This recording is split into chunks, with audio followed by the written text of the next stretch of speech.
Hello and welcome to Tech Trends with me, Olayemi Odunuga. On this week's show, experts share valuable insights on digital assets, blockchain, and crypto at the 3.0 Verse Summit, the Africa edition. And then later on the program, Jimmy Daudu, CEO and founder of Vault Hill, will be joining me to discuss the metaverse, shedding light on how it works as well as its impact on our daily lives. But as always, this is the program that takes you on a ride in 25 minutes to seek out innovation and creativity that are unique to Africa.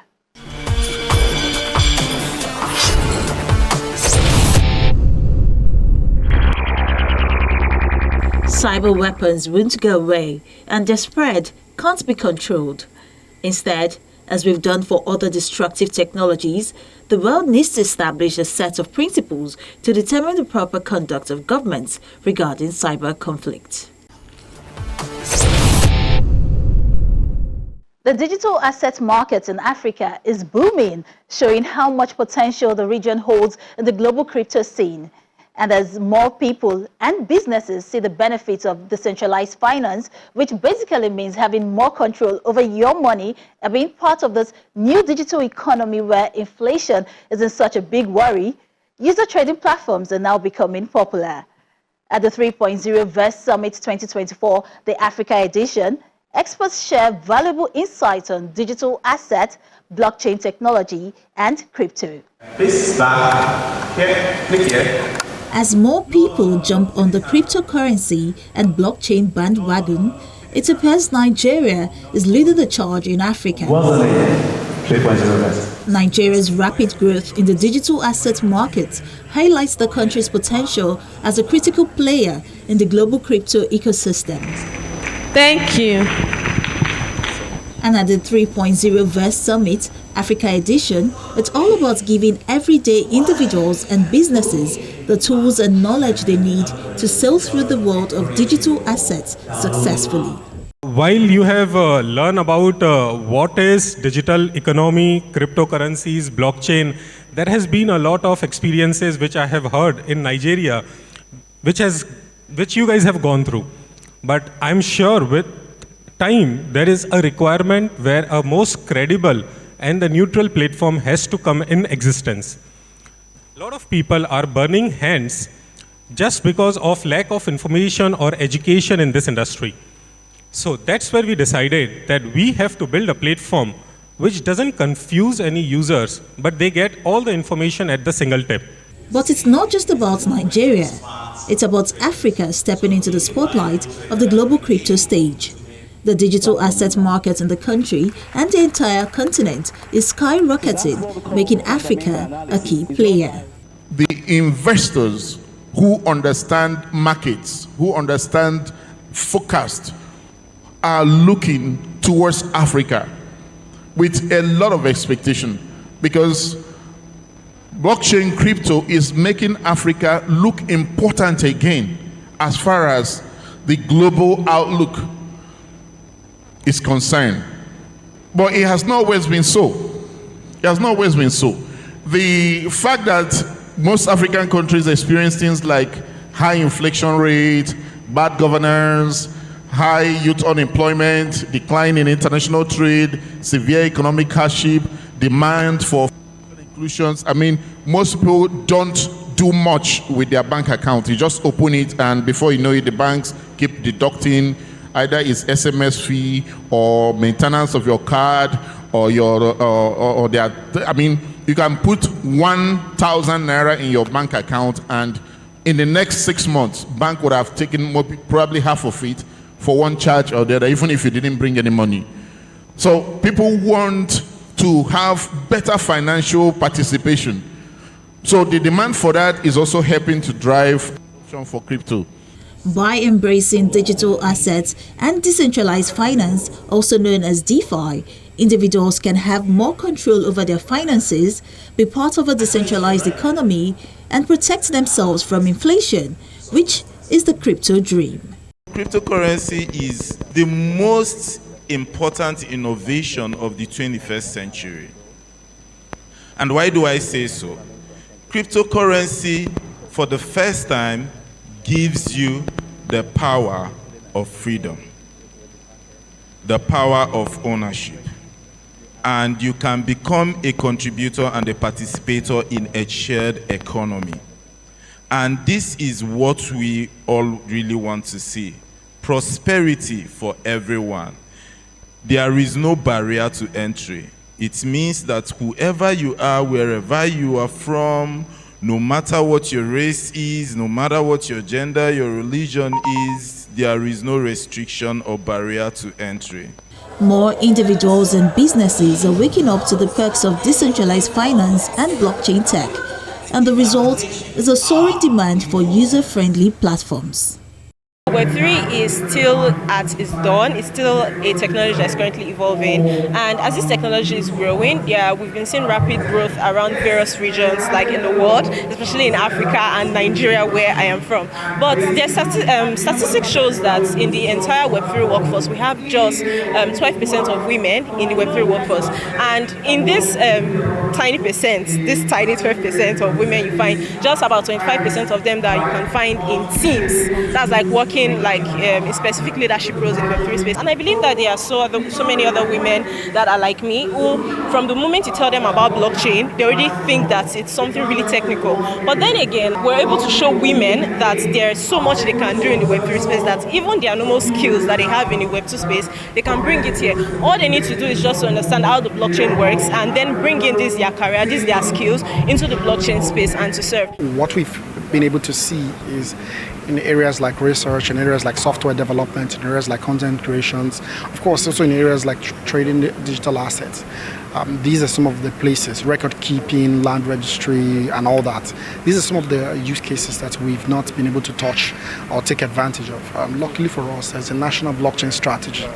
The national blockchain strategy enables or empowers an individual, businesses, public or private sector players to take advantage of the technology, infuse it into their day-to-day business.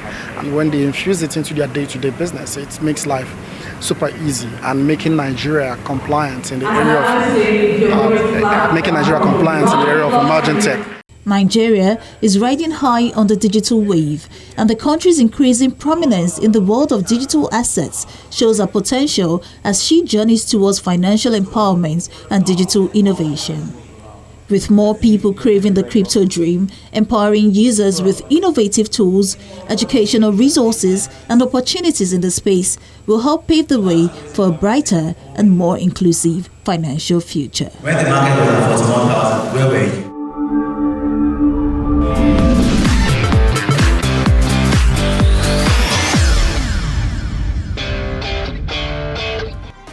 Tech tips. WhatsApp privacy checkup. Here is how you can ensure your WhatsApp account is secure and protected by activating the privacy checkup feature. Meta is enhancing the security and privacy of its messaging platform WhatsApp for users. This feature allows users to quickly review and manage their privacy settings so they can always control who sees their information.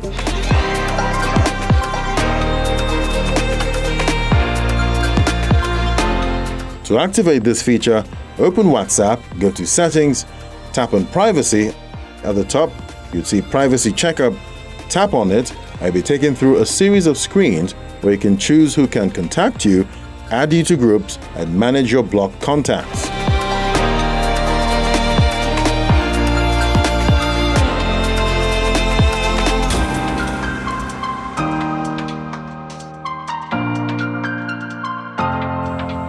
You can also edit your personal information like profile photo, last seen, online status, and read receipts.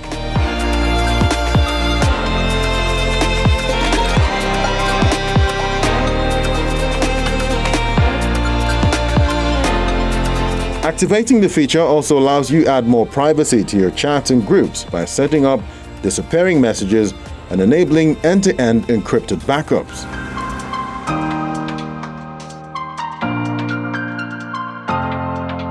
The feature allows users to check and enable the right protection for their needs, as well as allow them to take control over what they are sharing and receiving from others on the platform.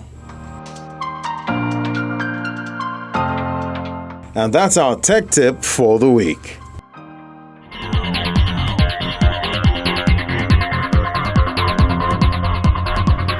Did you know the word technology was coined in 330 BC by the one and only Aristotle? You may think of technology as modernized and contemporary, but Aristotle coined the Greek term technologia and split scientific knowledge into three parts: theoretical science, practical science, and productive science, which is technology.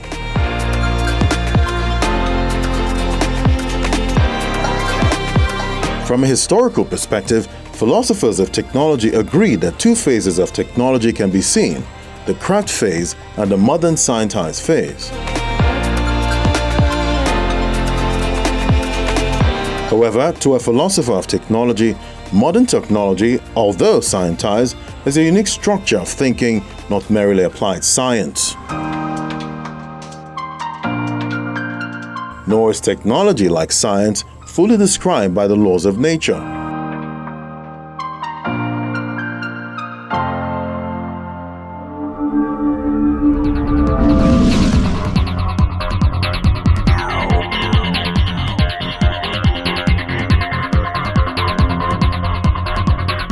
How much do you really know about the tech world?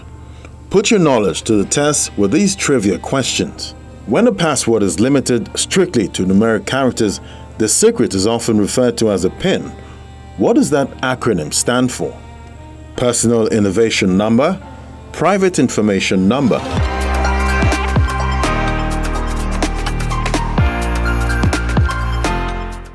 And the answer, Personal Identification Number.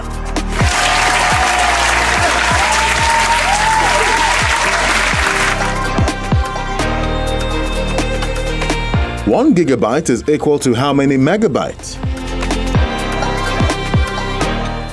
Options: 1 million, 10, 1,000, 100. Answer: 1,000.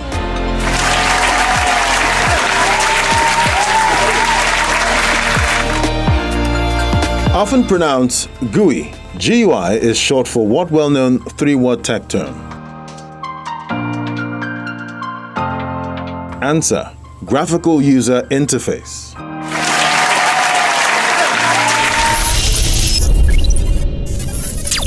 The term metaverse was coined in Neil Stephenson's 1992 science fiction novel, Snow Crash. And now, over 30 years later, the virtual world has gained so much popularity as the global metaverse market is expected to reach over $900 billion by 2030. This growth is expected to be driven by the metaverse being used in different sectors, including gaming, media and entertainment, and more. Jimmy Daudu, the CEO and founder of Vault Hill, who is also the brain behind the HumanCentric virtual world, explains the metaverse and how it really comes to life.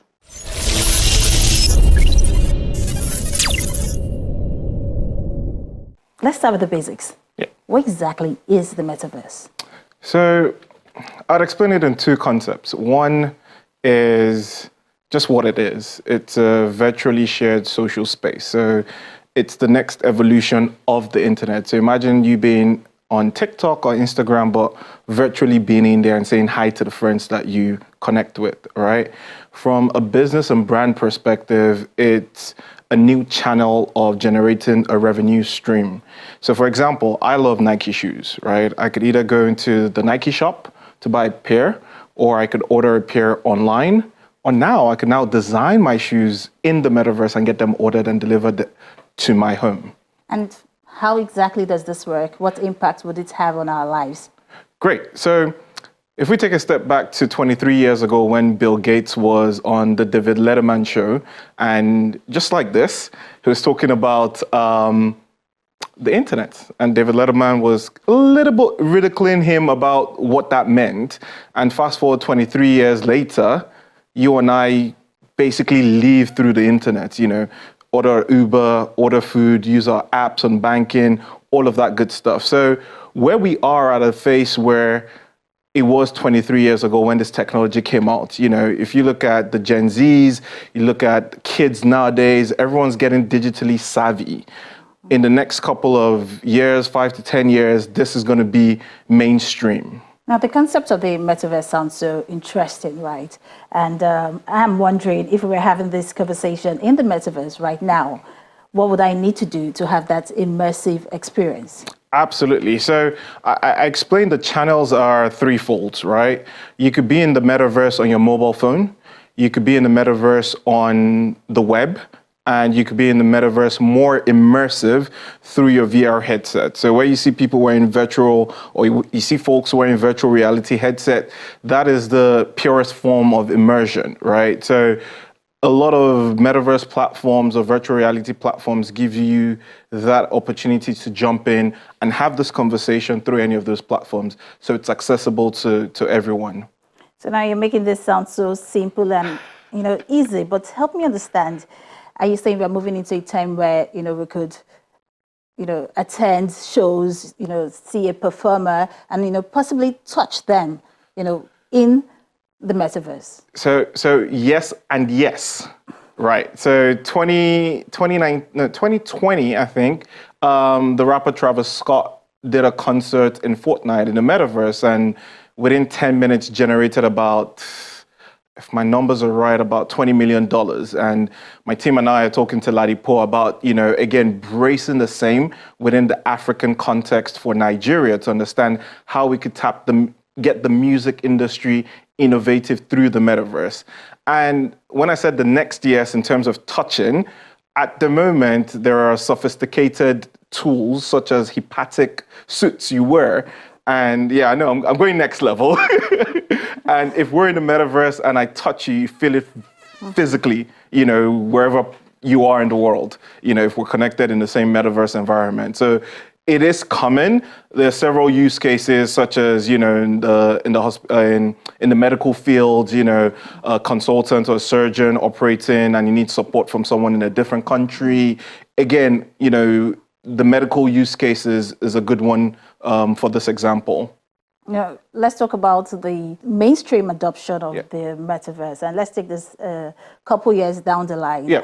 Right, looking at where we are and the possibilities of this technology, how far are we from having it, as a part of our daily lives? So, if we take a step back, a friend of mine and I were talking about COVID, and we're like, oh, it was 3 years ago. I was like, oh wow. If you look at when COVID happened, a lot of us were first to change habits psychologically. Productivity, we started attending meetings on Zoom, MS Teams, Google Meets. Kids in school started online schooling, for a whole year, if not more. And that's still continuing now. A lot of folks are still having that hybrid, remote working experience in the workplace.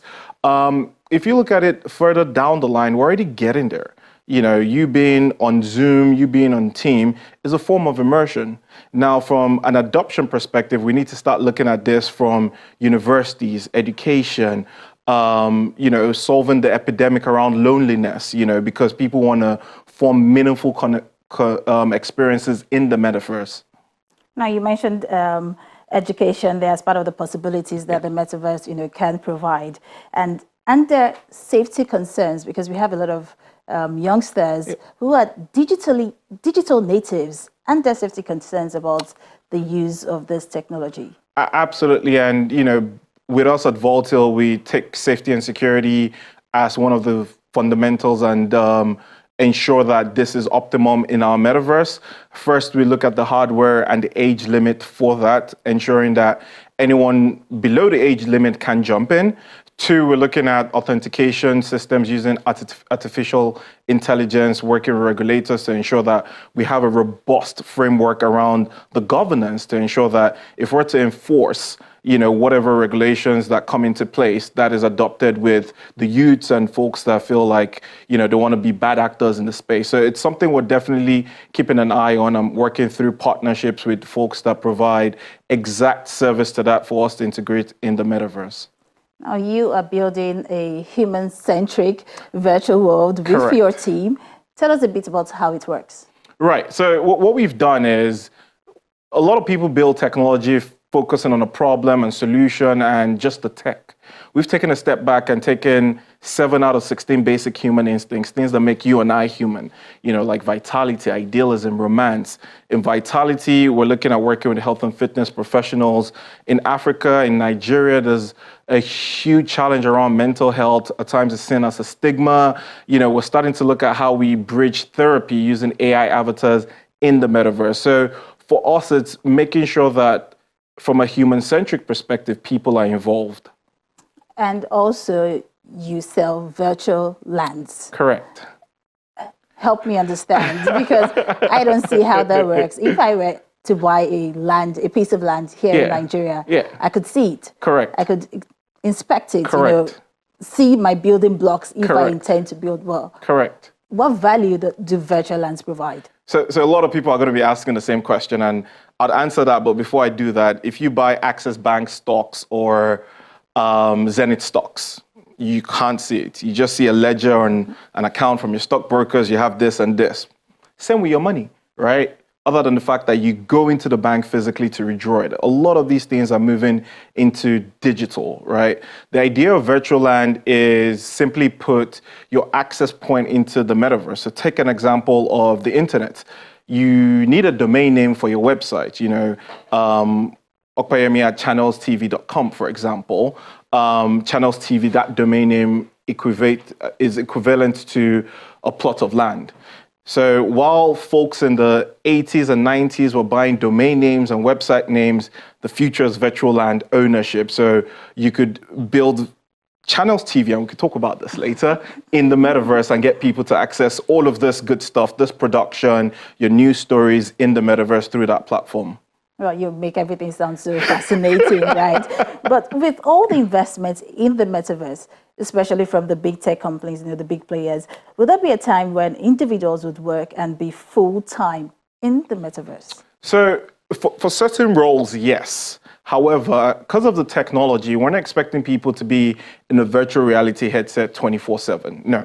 Mentally and psychologically, it's not just great, right?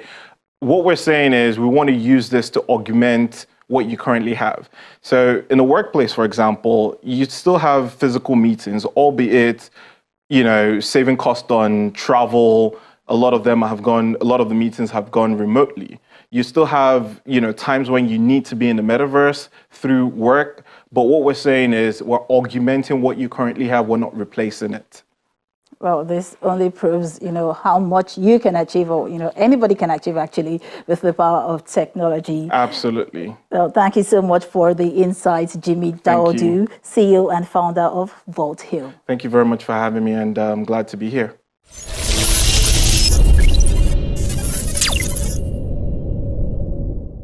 And that's all we have for you on our lineup this week. Thank you for staying with us. But as always, Tech Trends is here to share insights, trends, and developments happening in the tech space, from startups to big techs, and of course, inventful thinkers.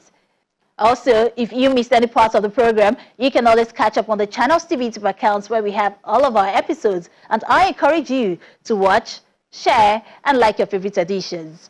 For Tech Trends, I'm Olayemi Otunuga. I'll see you next time.